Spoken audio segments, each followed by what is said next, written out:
E aí pessoal, tudo bem? Seja muito bem-vindo ao nosso canal, eu sou o Ricardo Moreira e eu estou aqui para compartilhar com você ferramentas desse ambiente digital. Entre eles a inteligência artificial que a gente desenvolve aqui e compartilha consultorias que foram realizadas no mundo real e a gente desenvolve esses cases então através de metodologia ativa, design thinking, fazemos o desenvolvimento no Excel, fazemos também aqui a demonstração de como tudo isso se desenvolve e depois a gente processa lá com o Python. Hoje é muito interessante porque a gente recebeu já pela terceira vez uma mensagem de uma garota que diz trabalhar aí com transformação digital e ela entrou para esse universo digital utilizando inteligência artificial porque diz que é bastante apaixonada por esses termos, por essa matemática que envolve tudo isso. Ela lá diz que tem trabalhado com redes neurais e que ela vem aí estudando há algum tempo, mas que ainda tem algumas dúvidas. E primeiro eu queria te parabenizar porque tudo isso é muito novo. Se a gente for olhar os primeiros ensaios lá de 1920, quando pensou-se sobre a possibilidade de desenvolvimento de inteligência artificial, como ela é estruturada hoje, ela demora mais 20 anos para tomar o formato como a gente vê hoje, através de um matemático e um neuroanatomista. Depois, lá em 1943, eles transformam a rede neural nisso que a gente conhece como formato hoje. E ele vem então ter um grande, vamos dizer assim, um grande desenvolvimento lá em 1988, então extremamente recente, com a chegada de outras possibilidades que a gente vai ver aqui. E isso também é bastante possível por conta lá do que a gente já falou aqui atrás, lá veja nos vídeos anteriores, sobre aquela sociedade secreta Skull and Bones, que traz ao mundo então, através de ele aqui nu, o desenvolvimento daquilo que a gente chamaria de matriz pseudo-inversa. E a gente verá lá mais para frente o que essa matriz pseudo-inversa traz de benefício para o desenvolvimento de inteligência artificial no chamado redes neurais ou neural network. É muito interessante porque a gente lá na matriz pseudo-inversa a gente começa a compreender exatamente onde se guarda a memória de uma rede neural. Então eu parabenizo você, eu vou manter seu nome assim como você pediu em sigilo. Ela tem lá algumas dúvidas, ela se sente muito desconfortável e muitas vezes ela diz que está usando alguns procedimentos que ela acredita que dá certo, mas ela só acredita. Então eu vou entrar neste universo chamado redes neurais. Ela coloca lá uma situação e ela diz que ela não sabe se eu gosto de rede neural ou se eu critico as redes neurais. Eu vejo assim as redes neurais como uma Ferrari extremamente potente. E se você que está acostumado a dirigir, você acha que ao entrar numa Ferrari você vai conseguir desempenhar bem um papel porque é uma Ferrari. E se você não sabe disso, olhe aí na internet a quantidade de pessoas que se submetem a acidentes porque simplesmente não conseguem domar aquele cavalinho, de tão poderosa que ela é. Então eu não critico as redes neurais, aliás, a gente vai ver daqui a pouquinho essa explicação de introdução que a gente fará. Ela é extremamente poderosa, tão poderosa que qualquer coisa que você coloca lá, ela vai te dar um resultado. E aí que mora o perigo, porque você, como analista de dados, você deve se preocupar com os dados. E a rede neural, o que entrar, sai, entrou, sai, entrou, sai. Então é por isso que eu digo muito cuidado com redes neurais, porque eu tenho visto alguns problemas gerados por redes neurais. E aí, quando que eu utilizo uma rede neural? Pô, por que que eu utilizo uma rede neural? O que eu vou fazer aqui é, você tem ali o último portfólio de projetos que nós fizemos, utilizando lá do Sir Ronald Fisher, lá o desenvolvimento de 1936, onde ele coloca o seu discriminante e ele tem ali este comportamento aqui. A gente tinha lá pontos, né, de um dataset, e eu crio ali então um separador, supondo que esse aqui fosse um tipo diferenciado, e eu crio aqui então um discriminante de Fisher e ele separa esse dataset para mim e classifica corretamente. Só que eu vejo aqui é que é um caso linearmente separado. E o que eu poderia chamar de linearmente separado, né? Eu poderia dizer para você que quando eu tenho esta característica, eu consigo separar perfeitamente o meu dataset. Ou eu tenho aqui este tipo de dataset e eu consigo então uma linha muito interessante, e a gente conseguiria fazer então com esses meios que a gente já viu aí até o dia de hoje. Agora, pessoal, se eu tenho uma coisa deste tipo,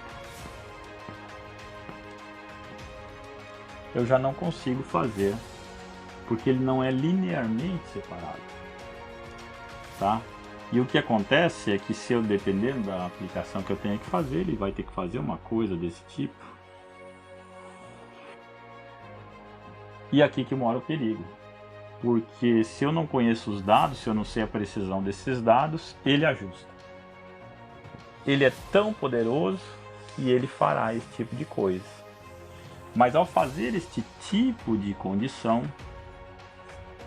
eu posso ter um problemaço de overfitting. O seu modelo ele não vai conseguir, quando eu fizer lá o training em test, ele vai dar um acerto muito bom no meu treinamento, mas ele não vai conseguir generalizar para o teste. E isso é um problema extremamente comum em redes neurais. Tá? Então, por que eu devo fazer esse tipo de aplicação? Justamente por conta disso. Eu tenho aqui um tipo de dataset desta forma. Em outro caso, eu não consigo então separá-los. E aí eu aplicaria então esses determinados tipos de algoritmos ou de modelos diferenciados. E o que consiste então a tal da rede neural, para você então que já está fazendo seus modelos com essa tecnologia? Então o conceito é o seguinte, né? Eu tenho aqui um input e eu tenho lá meu output, né? Meu output.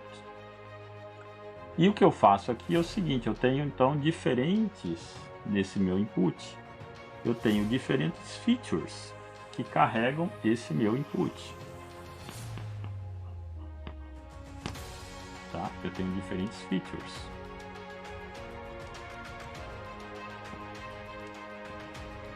E eu não sei se você já teve a oportunidade de assistir, mas se não tiver, assista. Tem lá um documentário atual chamado O Corpo, e ele te mostra, por exemplo, como se forma uma memória lá internamente no seu cérebro, numa região chamada, e lá dentro a gente tem o giro dentário.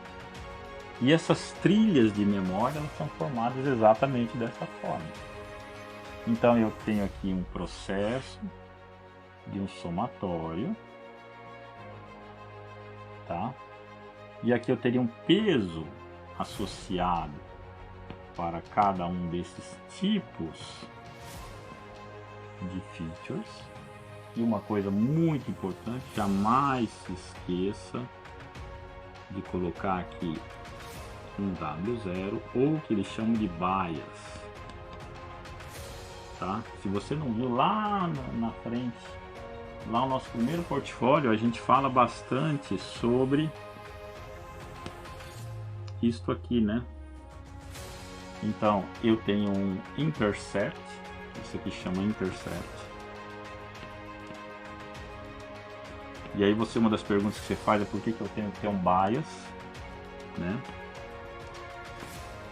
Porque se eu colocar esse bias como sendo 0, ele obrigatoriamente deverá passar pela minha origem. Tá? E supondo que aqui eu tivesse, tá? Gastos com marketing por vendas, o que acontece? O que significa isto, tá? Se eu não coloco o bias, significa dizer que se eu não vendo nada ou se eu não invisto nada em marketing, eu não vendo absolutamente nada. E não é isso que acontece na prática. Se eu não invisto aqui em marketing, eu poderia vender ali uma quantidade mínima. À medida em que eu vou investindo mais e mais em marketing, eu vou então tendo acréscimos à minha venda. Se eu não considero bias, ele obrigatoriamente diz que é 0. E não é uma verdade na maioria dos casos aqui que a gente está analisando. Tá? Isso não acontece na vida real. Então eu coloco o meu bias e o meu bias então seguirá para fazer os ajustes. Então voltando aqui, então eu coloco aqui um W0, não é? Eu coloco um W0, que seria o meu peso, tá? O meu peso, você deve ter ouvido falar disso, tá? E o meu peso será responsável por fazer o quê? Como que ele é no cérebro? Eu aciono ou eu não aciono aquela minha rede neural. Então é para isso que ele serve. E aí eu tenho que, então, neste caso que a gente vai desenvolver aqui, a gente vai desenvolver uma rede neural onde eu tenho, não sei se você se lembra, uma curva de ativação. Lembra que eu ativo ou não ativo o meu neurônio? Lembra? Isso aqui é um neurônio, eu ativo ou não ativo ele. E como que eu faço isso? Através de uma curva sigmoidal, que a gente sabe que é dado por 1 mais 1 elevado a e elevado a menos x. Tá? E essa curva aqui ela tem uma propriedade extremamente importante. Essa curva de ativação ela vai me dar uma condição extremamente importante, que é a seguinte. Tá? Eu tenho minha curva sigmoidal e quando eu derivar esta curva, eu vou ter o seguinte, eu vou ter aqui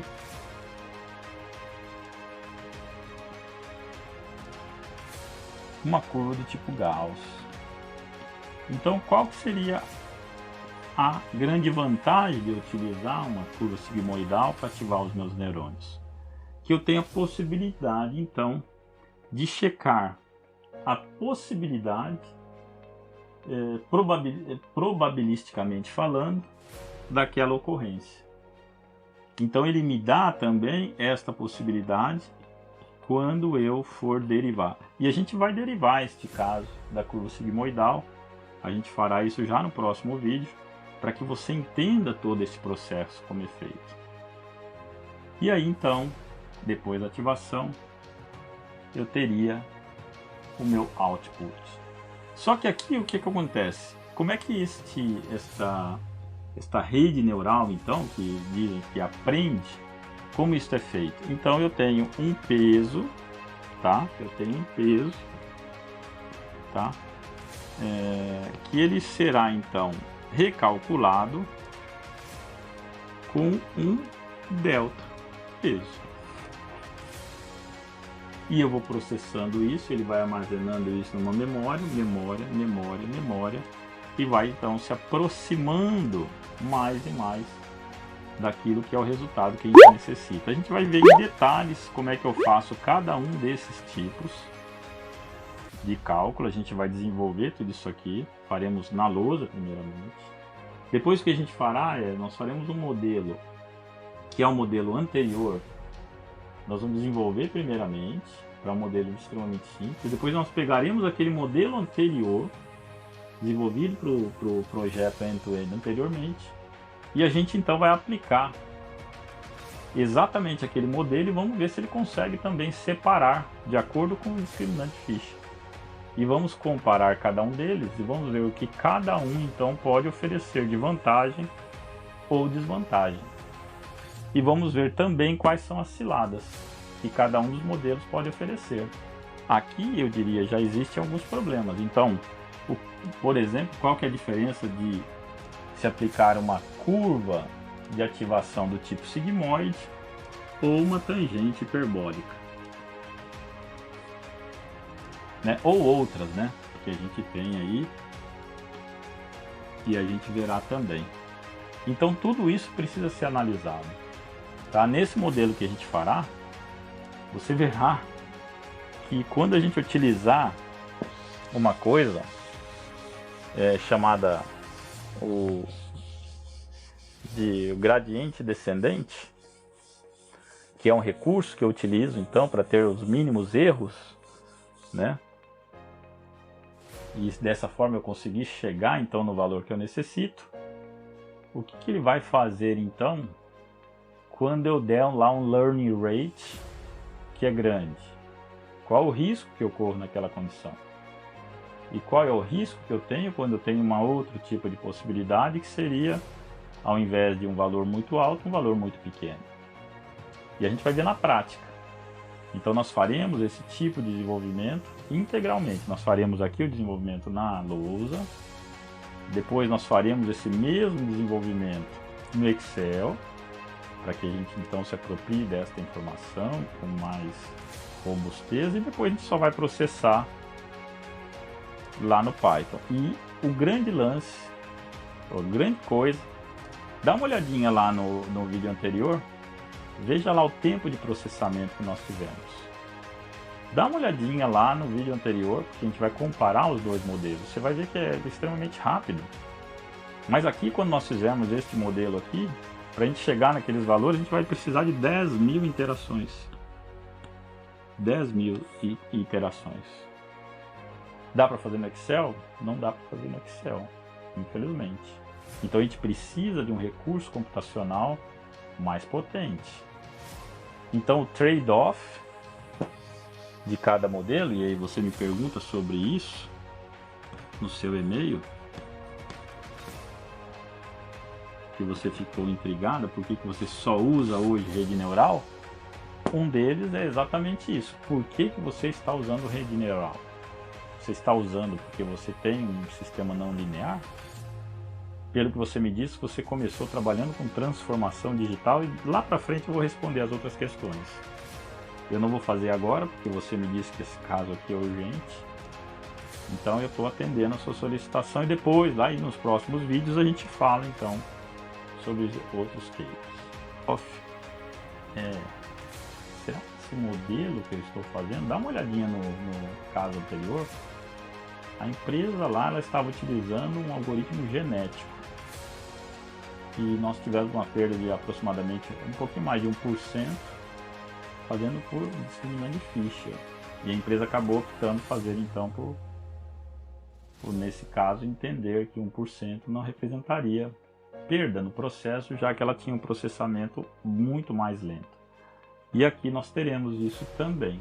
Você verá na prática que a gente chega a fazer com um modelinho simples 2 vezes mais rápido que o discriminante Fisher, mas porque ele é linearmente separado. Fosse outro caso, certamente não daria. Então vamos lá, nós pegaremos e faremos para esse modelo simples que você mandou lá o exemplo no seu dataset, que você gostaria de ver e entender o resultado. Então nós faremos para esse modelo que você nos mandou, esse dataset simplesinho. Depois nós traremos esse modelo no nosso portfólio anterior, e eu sugiro que você dê uma olhadinha lá sobre o discriminante Fisher, muito poderoso. E a gente então vai fazer essa comparação. E o mais legal de tudo, essa é a parte imperdível, tá? Esse modelo que a gente vai criar, acredite se quiser, no Python terá uma rede neural com 10 linhas. 10 linhas, pessoal. 10 linhas. E ele resolverá o problema tão bem quanto o discriminante de Fisher. 2 vezes mais lento, mas ele resolverá. 10.000 interações, mas resolverá. 10 linhas. O que isso significa dizer que em 10 linhas, pessoal, qualquer um consegue até decorar 10 linhas. Você consegue, eu consigo. Agora, entender ali o que está ali dentro daquelas 10 linhas é que é o fato relevante e importante para o seu trabalho. E é aí que eu volto a dizer, e ela menciona isso algumas vezes, que ela se sente muitas vezes apertadora de botão.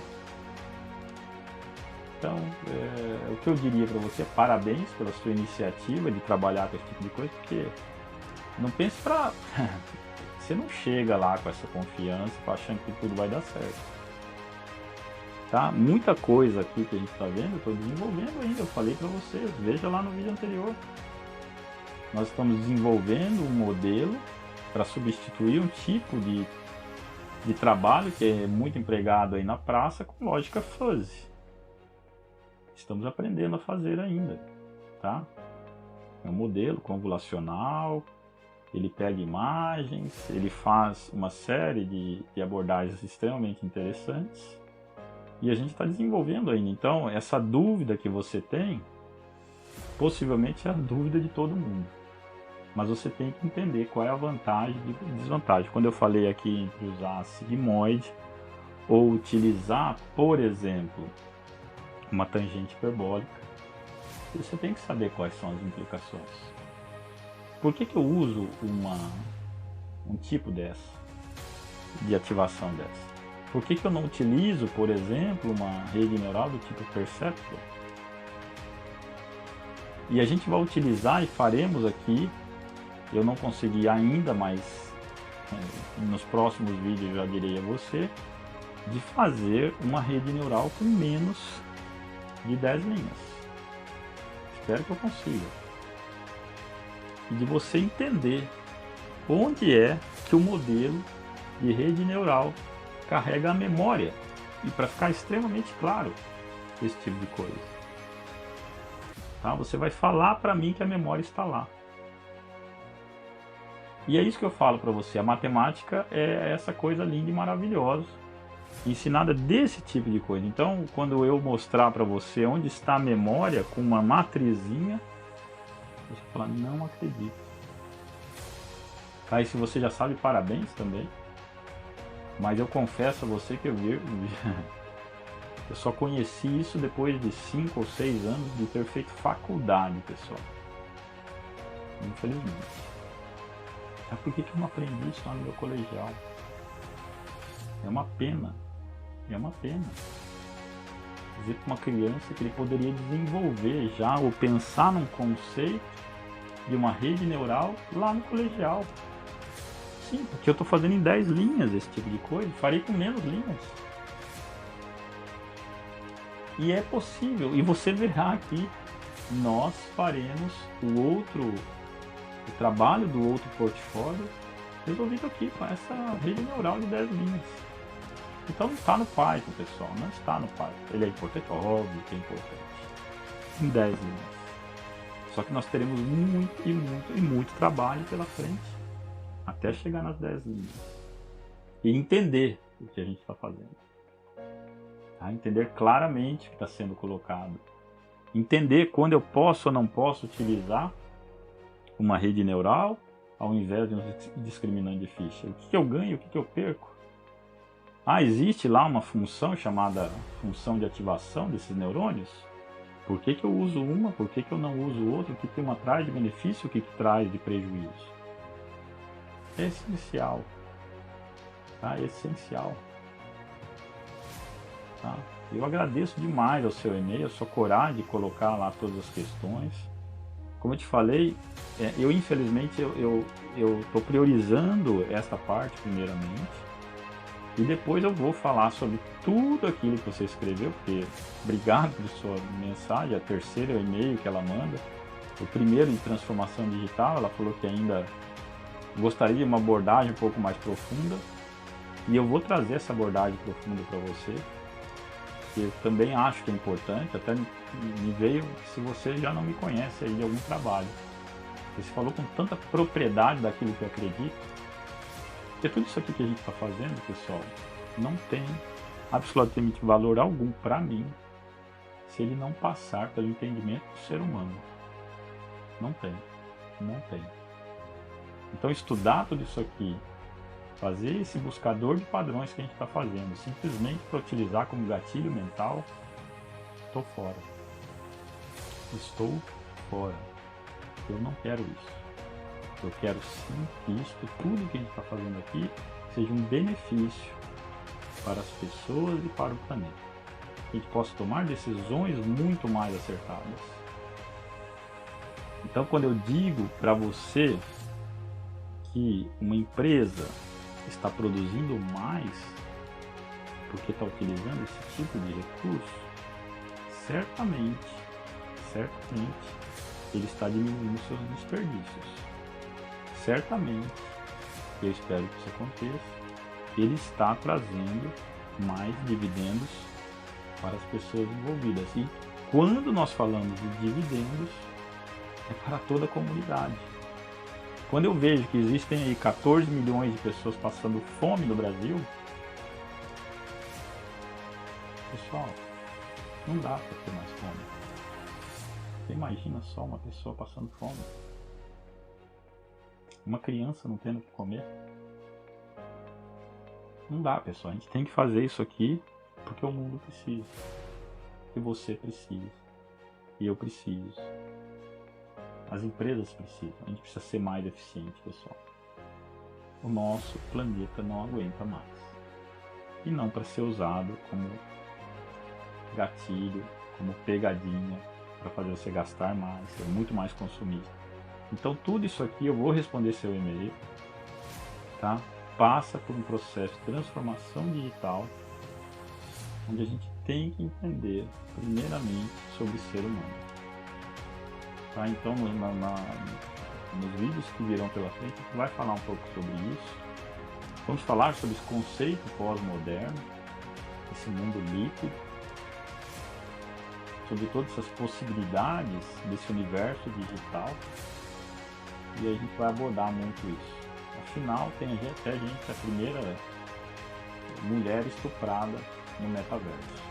E aí eu vou falar um pouco sobre isso, sobre aquilo que eu acredito. Aí, infelizmente, eu vou falar sobre a minha opinião.